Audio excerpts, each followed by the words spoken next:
Welcome back जी। सदर आरिफ अलवी साहब ने पंजाब और खैबर पख्तूनख्वा में इंतखाबात की तारीख का जो है वो ऐलान कर दिया है और सदर ने इलेक्शन एक्ट 2017 के सेक्शन 57(1) के तहत 9 अप्रैल बरोज़ इतवार पंजाब और केपी की सूबाई असम्बलियों के लिए इंतखाबात का ये ऐलान किया है। बुखारी साहब, ये जो ऐलान सदर आरिफ अलवी साहब की जानिब से किया गया है, आइनी और कानूनी तौर पर क्या हैसियत है इसकी और क्या वाकई उनके पास ये इख्तियार मौजूद है?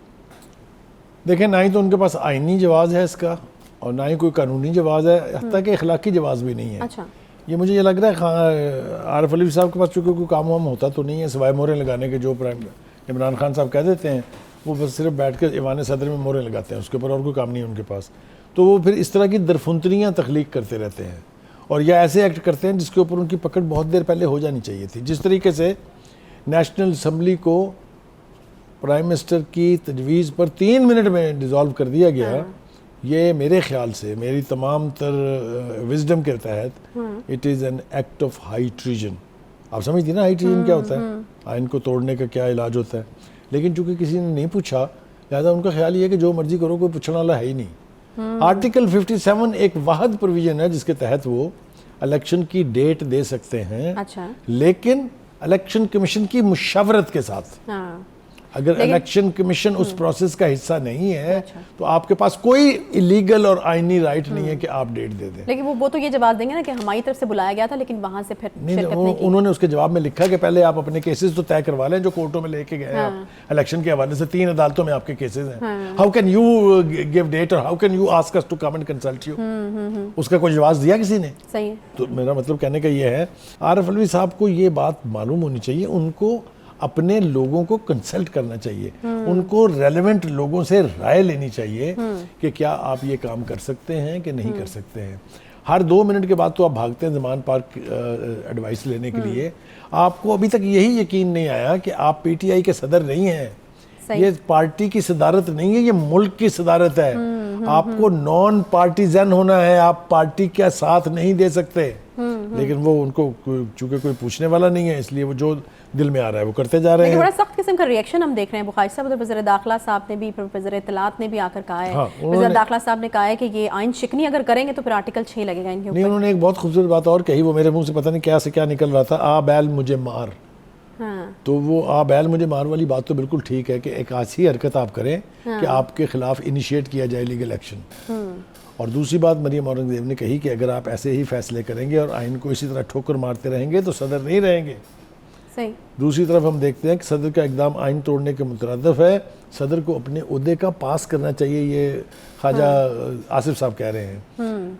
और वो तो दूसरी बात वो ये भी आखिरी बात उनकी कह दूँ, वो कहते हैं लोग ओहदों के साथ बड़े हो जाते हैं, ये सारी हरकतें बहुत घटिया हैं। जी सही है। आप पूछिए कुछ। ताल्लुक तो तहरीक इंसाफ से ये सदर साहब का, और सदर साहब बार बार ये साबित करने भी करते रहते हैं। तो जब खान साहब ने फैसला किया था, बुखारी साहब ऐसे जेनेरिक एक सवाल है कि खान साहब ने जब फैसला किया था हमें सिस्टम में नहीं रहना, तो फिर सदर साहब को भी कहते हैं कि इस्तीफा दे दें। हाँ, नहीं वो मतलब देखे ना, ये एक और बहस चल पड़ेगी। बिल्कुल सही सेम तुम्हें आपने इशारा किया, मैं दाद देता हूँ आपकी अकल की। निकलना हिकमत जब आप सिस्टम से निकल रहे हैं तो फिर सबको निकाल लेना। बाकी आप अपने जो नुमाइंदे हैं, मेरे मुंह से कुछ और निकलेगा, वो छोड़ गए हैं जो पीछे, उनको साथ लेके जाते हैं ना, ताकि पता चलता आपका एहतिजाज, आपका point of view should have be well understood. आपने इतने महीने जो है वो केपीके की गवर्नमेंट नहीं छोड़ी, आपको पता है आपके सामने पंजाब की गवर्नमेंट नहीं छोड़ी। अल्टीमेटली आपका ख्याल ये था कि मैं ये असम्बलियाँ तहलील करूँगा, अगले दिन इलेक्शन का ऐलान हो जाएगा। ये तो नहीं होता ना, जब आपके पास दूसरी हुकूमत जो है वो मरकज में बैठी हो तो फैसले तो उसकी मर्जी से। अच्छा साहब, आप कल बड़ा अहम इजलास बुलाया इलेक्शन कमिशन ने, तो वो फिर अब इसके ऊपर कोई मेरे ख्याल से वो 2 काम करेंगे। अच्छा, एक तो सदर के इस फैसले को नल एंड वाइड करार देंगे, ठीक है, in the spirit of the constitution and in line with the constitution. दूसरा, वो फिर इस बात को दोहराएंगे कि जनाब आप अपने केसेस तय करवाइए या वापस ले लें। ठीक है, तो फिर हम इलेक्शन, कोई भी शख्स अभी तक, चाहे वो हुकूमत में है, चाहे वो इलेक्शन कमीशन में है, चाहे वो अदालतों में है, किसी ने ये नहीं कहा कि इलेक्शन नहीं होने चाहिए और 90 दिन में नहीं होने चाहिए, ये भी किसी ने नहीं कहा। ये कहा तो किसी ने नहीं, लेकिन ये ऊँट किस करवट बैठेगा, ये मामला सुलझेगा कैसे, मुझे बताइए। तो फिर इसी तरह से ये चलता रहेगा। देखिए, सूरत हाल ये है कि अगर तो आप हुकूमत से निकल के, सिस्टम से निकल के ये चाहते हैं कि हर चीज़ आपकी मर्जी के मुताबिक हो जाए, मिसाल के तौर पे पीटीआई ये चाहती है कि इलेक्शन कमिश्नर ना हो, आप कर लें आप जो करना है, और अगर होगा तो जो मर्जी नतीजा आ जाए उन्हें मानना नहीं है। तो जब आप सिस्टम्स को इस तरीके से अपनी उंगलियों पर नचाएंगे तो हर चीज़ में ताख़ीर होगी। सही, ये तो नेचुरल बात है। अभी तो वो और अगली एक स्टेप आगे की बात है कि वो इकोनॉमिक इमरजेंसी लगा दें, लैंड एंड ऑर्डर की सिचुएशन को बेस बना के इलेक्शन को 1 साल के लिए मुलतवी करा दें। नहीं तो भाई साहब फिर हम यही देखेंगे कि टाइम जो है वो लिया जाएगा, और फिर अब ऐसा लग रहा है कि जेल भरो तहरीक से पहले शायद खान साहब को जो है वो उन केसेस में एंगेज होते हुए नजर आ रहे हैं हमें। देखें, बहुत सारी चीज़ें होना बाकी हैं और बहुत सारी चीज़ें हो रही हैं, हम उसको नोटिस नहीं कर रहे। खान साहब को एक और बड़े हंगामे का सामना है, और वो ये है कि जो 13 जमातें PDM की हैं इंक्लूडिंग MQM, सही, उन्होंने ज़िमनी इलेक्शन में हिस्सा लेने से इनकार कर दिया है। सही। अब आप मुझे बताएं कि क्या तमाशा बनेगा। वो पार्लियामेंट जिसको आप चोर डाकुओं की पार्लियामेंट, इम्पोर्टेड रजीम, इम्पोर्टेड पार्लियामेंट कह के बाहर आ गए थे, वहीं पर आप ज़िमनी इलेक्शन लड़के उन्हीं लोगों के जरिए दोबारा आना चाह रहे हैं। और अब आपको डर क्या है कि देखें अगर हम ना हुए तो इनकी मर्जी का इंटरिम प्राइम मिनिस्टर लग जाएगा। और बाबा, ये बातें आपको उस वक्त सोचनी चाहिए थी ना। लोगों ने पार्टी के अंदर से मशवरा दिया था कि आप ना छोड़ें पार्लियामेंट। हामिद खान जैसे लोग आज भी कहते हैं कि हमने कहा था कि आप पार्लियामेंट का फोरम ना छोड़ें। परवेज लाई साहब भी कहते हैं भाई। ठीक है, परवेज लाई साहब तो पिट पिट के मर गए कि वो खुदा के वास्ते ये ना करें, पंजाब असेंबली ना तोड़ें, आपकी बेस यहाँ है, आपके सर पर साया इसका है। और वो उस असेंबली की डिसोल्यूशन के भी खिलाफ थे, लेकिन वो सुनते तो खान साहब किसी की है नहीं। आपको पता है, जो उनके दिल में आ जाए। मैं और बहुत सारी मिसालें देना चाहता हूँ। आपको याद है जो वो ISI के हवाले से कहते हैं कि मेरी बातचीत टेप होती थी, तो टेप के हवाले से आप उनका पहले का बयान ज़रा सुन लें। अगर मैं हमारे बिल्कुल रबी साहब चाहेंगे, बात करनी है इस बारे में, उसके लिए हमने अलग सेगमेंट रखा है, हमने बात करनी है, बिल्कुल उसके ऊपर बात ज़रूर होनी है। और वो मैं 2 मज़े की गुफ्तगू है। एक ही सांस में खान साहब 2 मुख्तलिफ चीज़ें कह रहे हैं जिसके वो पुराने आदी हैं। वो हमेशा एक बात कह के वो U टर्न का जो उनका एक यानी ब्रांड है, ब्रांड आइकन है, वो उसके ऊपर हर चीज़ को लेके और अपनी जान बचा लेते हैं। लेकिन लोग इतने बेवकूफ़ नहीं हैं कि वो हर बार उनकी बातों में आ जाएंगे और हर बात वो जो कहेंगे उसको मान लेंगे। पार्टी का एक कल्ट सेगमेंट ज़रूर है जो आंखें बंद करके, कान बंद करके जो उनके होंठ हिलते हैं उसके मुताबिक मान लेता है। लेकिन जिनके पास विजडम है, जिनके पास सियासी सूझबूझ है, वो यकीनी तौर पे बैठ के अगर सामने नहीं तो पीछे यकीनन गुफ्तगू करते होंगे कि खान। सही सही। अच्छा, अब ये PTI के पंजाब से ताल्लुक़ रखने वाले MNS के इस्तीफे मंजूर करने का नोटिफिकेशन जो है ये भी मुअत्तल हुआ है, तो ये भी अहम खबर है। देखिए, बिल्कुल अहम खबर है, अहम डेवलपमेंट्स हो रही हैं। हाँ। लेकिन ये मुझे बताइए ना कि इसका नतीजा क्या निकला। वो दिए काहे के लिए थे वो, खुदा के लिए?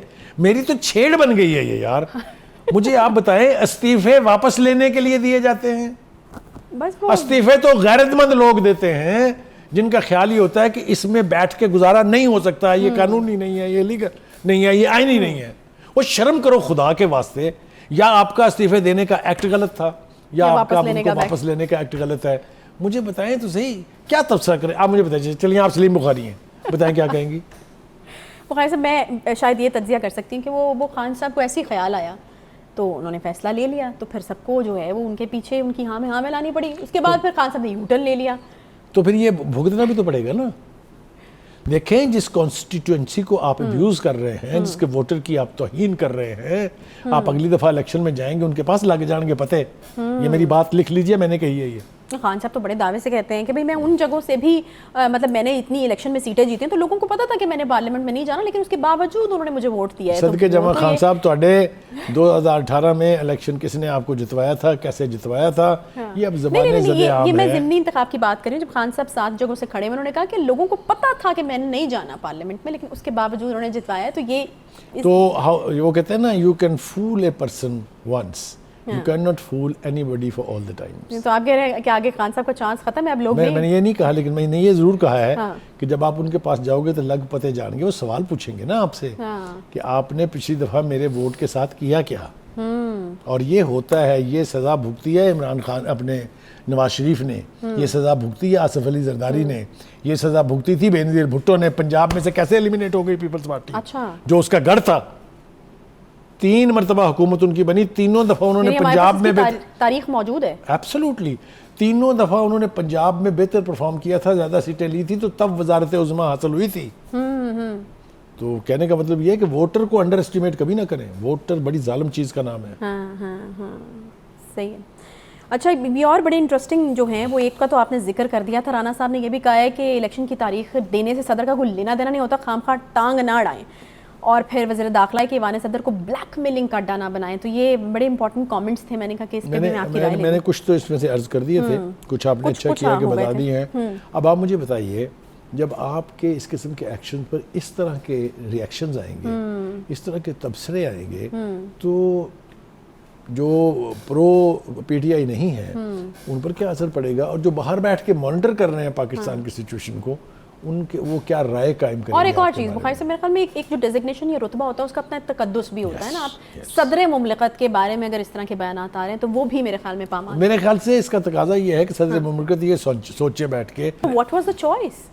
The choice was to say no to Khan Sahab के, no I can't do that.